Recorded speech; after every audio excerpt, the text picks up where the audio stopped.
Well, good morning, good afternoon, good evening, wherever you are, whatever you're doing, and welcome to another episode of Newsround for Anfield Index.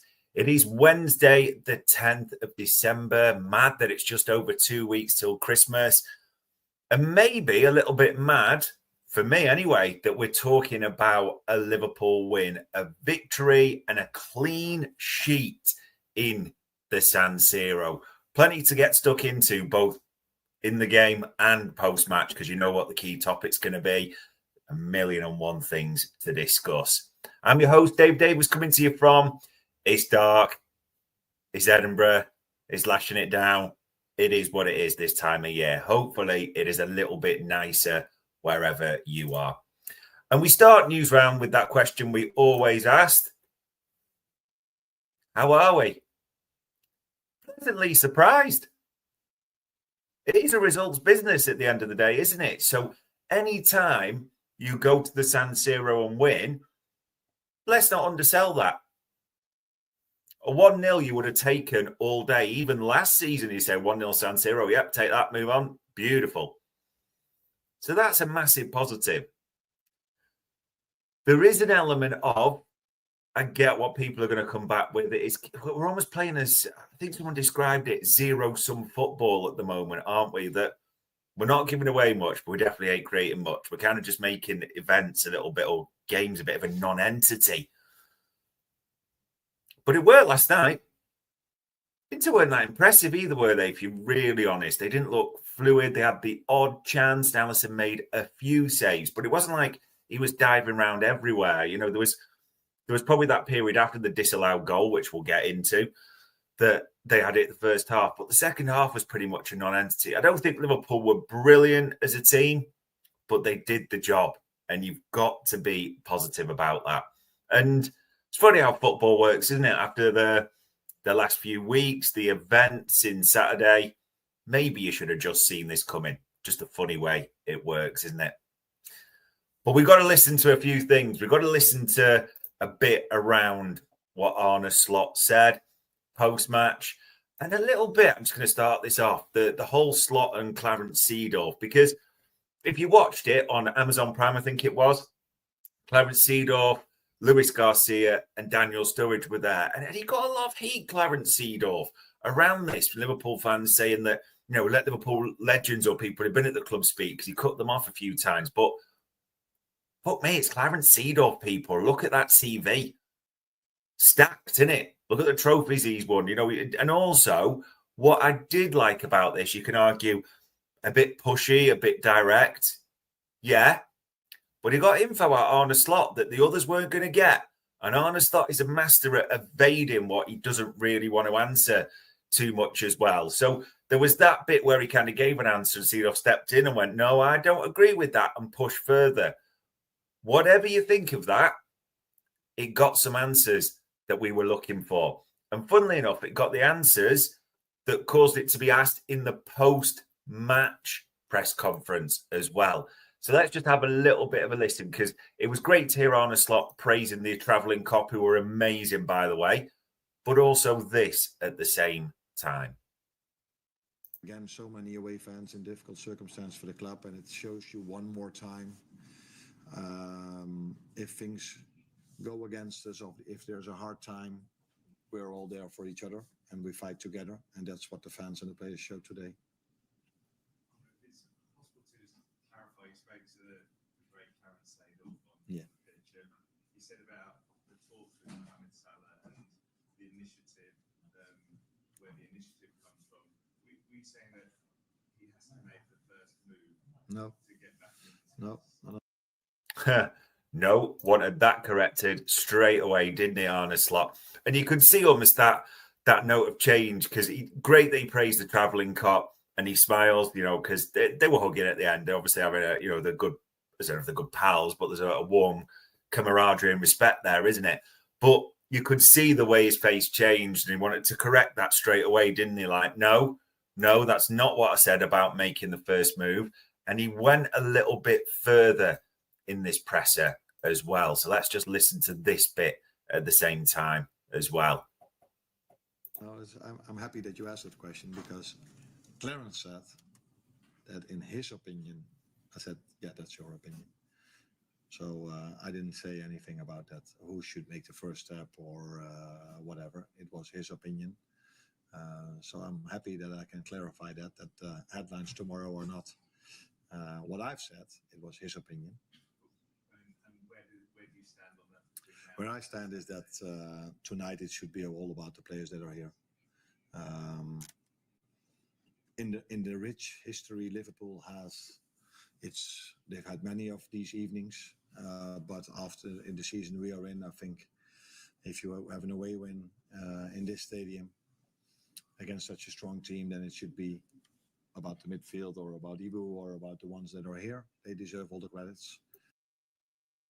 Don't mind him saying that, to be honest. It is the players, and some performances we will talk about that deserve the credit. But he was quite keen there, as you could see, to reiterate, no, that was Clarence Seedorf saying that, not me saying that the coach should make the first move. It was Clarence Seedorf who ventured that forward. And just in case you kind of haven't seen the interview, annoyingly, I'd love to put it up, but Amazon Prime would kind of put the copyright thing on us, which is annoying because, I thought it was a good interview. It was good press, and I'll give them all the credit. Far better punditry than we've seen from Sky and all the other nonsense at the moment. So I would give them credit for that, but we can't. So the best I can give you is this. When he was asked about it, and he replied to Clarence Seedorf and said, well, you say everyone makes mistakes in life, but the question is, should the players also recognise that as well? And should the initiative come from the player or from me?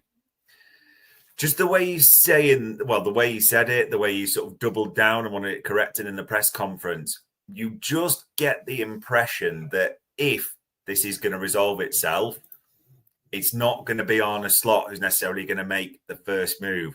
Is it going to be Richard Hughes that needs to make calls all round and get them to the table? That's a possibility. Do Richard Hughes and Michael Edwards, etc., want this all resolved? There's questions there, isn't there? Do they kick the can down the road? Because we, shouldn't get ignored that Brighton would have been Mo's last game anyway, isn't it? Because of AFCON. It's only Wednesday, but I can tell you by Saturday, a lot is going to have happened and a lot is going to have been said. It is a bit of a basket case all round right now, isn't it? But let's talk about players and individuals that Arne Slot mentioned, because some were absolutely magnificent, weren't they? And especially some of those in midfield I thought were absolutely great. So this man, as it says there, Dominic Szoboszlai scored the winner for Liverpool and created the most chances with 2 on the pitch today. Liverpool's best player by far this season. And a brilliant penalty, by the way, as well. You almost knew where it was going because you seen him take those on Hungarian duty, but still well dispatched and well deserved, because even late in the game, you saw he was chasing back, winning interceptions, helping us keep the ball high up the pitch. And most chances too probably says it all, because we didn't really create much, did we, in all honesty? But defensive-wise, attacking-wise, he was part of it all. And people talked, it's funny, isn't it, last season when you think back about, we need a new, 10, his output and all that. In a season we have been absolutely gash, Dominic Szoboszlai now has 10 goal contributions already for the turn of the year. 5 goals, 5 assists. That's insane, isn't it? How good has he been? Christ, where would we be without Dominic Szoboszlai? We have been Dominic Szoboszlai FC at times. And in terms of the other midfield compatriots, we shouldn't forget them at all. Shout out to Ty Brundish, who tweeted this. Grav's best game of the season last night. Doesn't surprise me that his game simplified by playing as an actual central 6. Highest possession control of the season, most progressive game. Only Zobo had a hybrid role and he's a phenom. Why did we change the midfield structure before? Changed a lot this season. Some of them have played at right back and centre back, but that's maybe a discussion for a different day. What we're talking about now is how good Ryan Gravenberch was last night. I thought he was very good. Have to be honest. Won tackles, intercepted, kept the ball in very tight spaces, and maybe that element, as you say, of just simplifying his game really suited him last night.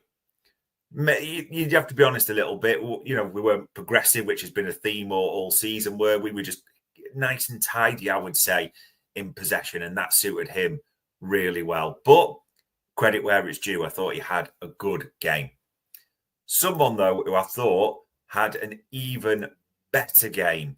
And in fact, the only real pushing for the improvement-wise, nothing like Dominic Szoboszlai level, but I think it's important this man gets his flowers. Curtis Jones completed the most passes with 67 and was the most accurate passer, 96% on the pitch tonight. A terrific performance.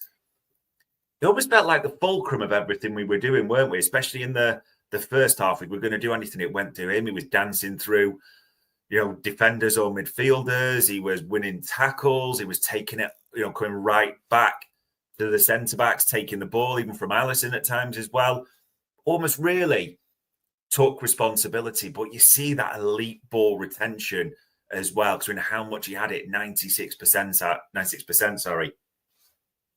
Brilliant. It's funny, isn't it, when you think back to last season, that when he thought about the midfield, he thought, obviously, how well Grav was in the first 6 months, I think it's fair to say, of the season. Then McAllister was probably the best midfielder, and for me, was the best Premier League midfielder last season. And Dominic Szoboszlai was still very good and very important to the system. And Curtis Jones maybe did little bits, but injuries and that, and, how you thought about those rankings. And now, probably at the moment, if you're being honest, it's Dominic Szoboszlai, it's Curtis Jones, and another in that midfield, isn't it? And Alexis McAllister, just to be clear, wasn't bad last night, but I thought the other three were better. And I think you could just see it. It's whatever it is, injuries. I know he says he's past it, but Mac just doesn't have the burst, does he, at times? But he knitted together okay at times. I thought that was important to say. I noticed that Arne Slot praised Ibu Konate. I think that was fair to do as well. Almost kept it simple.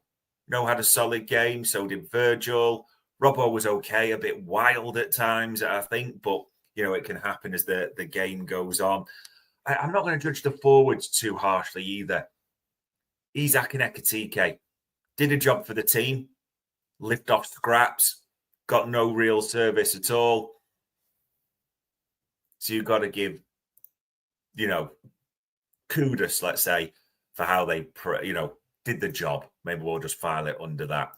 Lively cameo, though. I think this is important to mention from this guy. Just felt like the pace went up a notch, didn't it, for us when Florian Wirtz came on? That penalty won. We'll get to the decisions as well. 100% of dribbles completed, 100% of ground duels won, 6 passes into the final third, 18 out of 21 passes completed for Florian Wirtz, who did, I think it's important, just increase Liverpool's level when he came on. You shouldn't ignore that. I think many were surprised he didn't start, but there were suggestions. They had a knock or something that way, so maybe that was part of it as well. You think VAR, you think refs are bad in the Premier League. My God. How bad was the officiating last night? I mean, ignore the fact that he was just giving everything to Inter for a sec. The disallowed goal. Virgil heads it on to Ekitike's arm. There's absolutely no intent there, and it bounces on to Ibu to score, and then it's disallowed. I mean, it felt like 26 years. It's that Titanic gif, it's going to be 84 years type of thing. That's what it was like last night to reach a decision. You were like, oh my God. Honestly, by the time he went over, I was just like, just disallow it. I'm bored. Just disallow it and move on. I don't care. That was how bad it's got. And that, I think the players said afterwards, that is the type of stuff when people can be dramatic and talk about ruining football. It does start to spoil it. Just get that sorted. I think Robbo said it afterwards in his interview. If it takes more than a few minutes, about that clear and obvious, just get on with it and stick with the on-field decision or make a call like you're supposed to. So there was that one. The penalty wasn't a penalty. Not in a month of Sundays. I don't care what anyone says. We will take a freebie, especially at the moment, all day long. It's a bit of a shirt pull. Floor invert sells it. If that's given against us, we are raging beyond belief. And in fact, if that's given against us, we're in the whole, this is just typical of where we are. But you take the freebie all day and you move on. The only other thing that kind of got ignored, and this,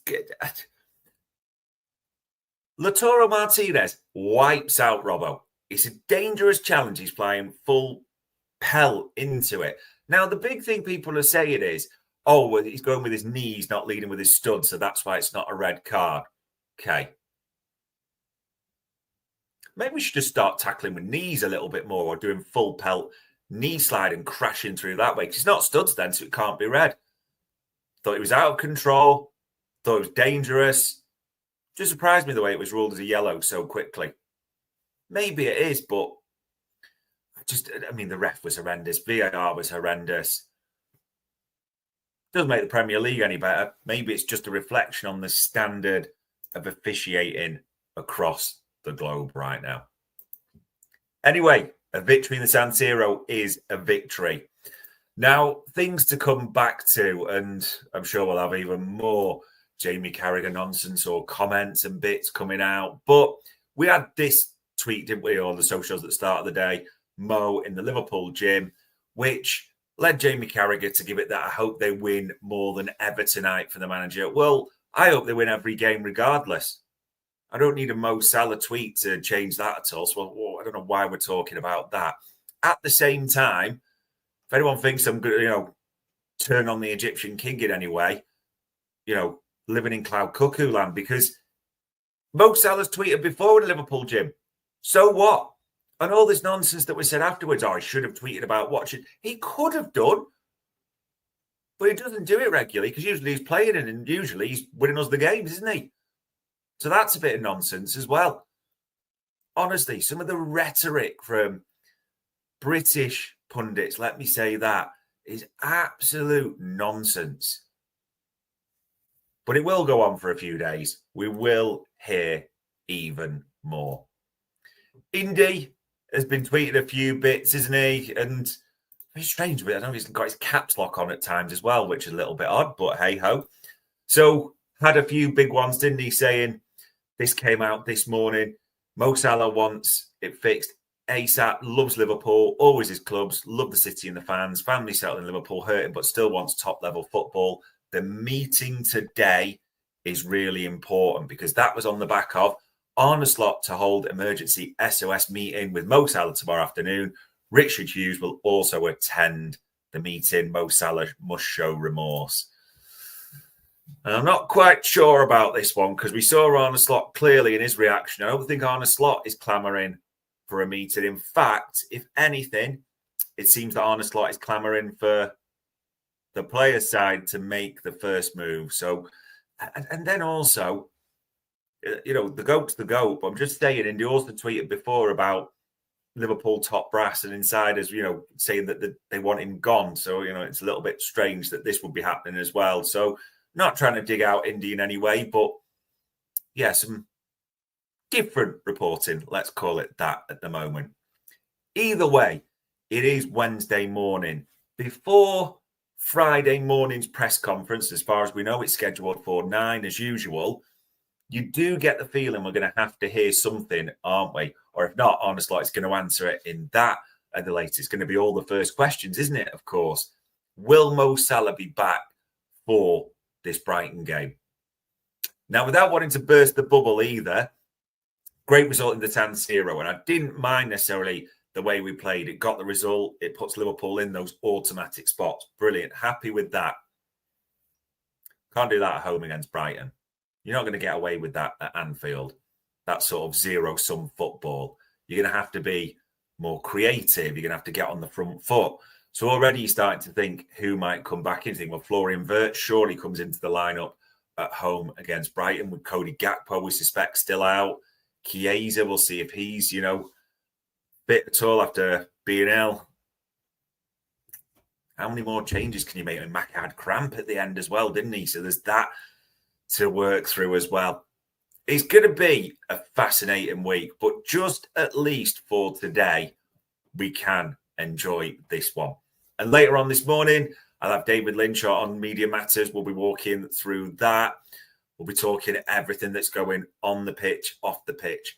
It's just been a crazy week, hasn't it, people? But a 1-0 victory in the San Siro. Let's take it for the positives. Is it a full corner turned? You cannot say that for one single second. But at the moment, just take little bits of joy when you can get them, eh?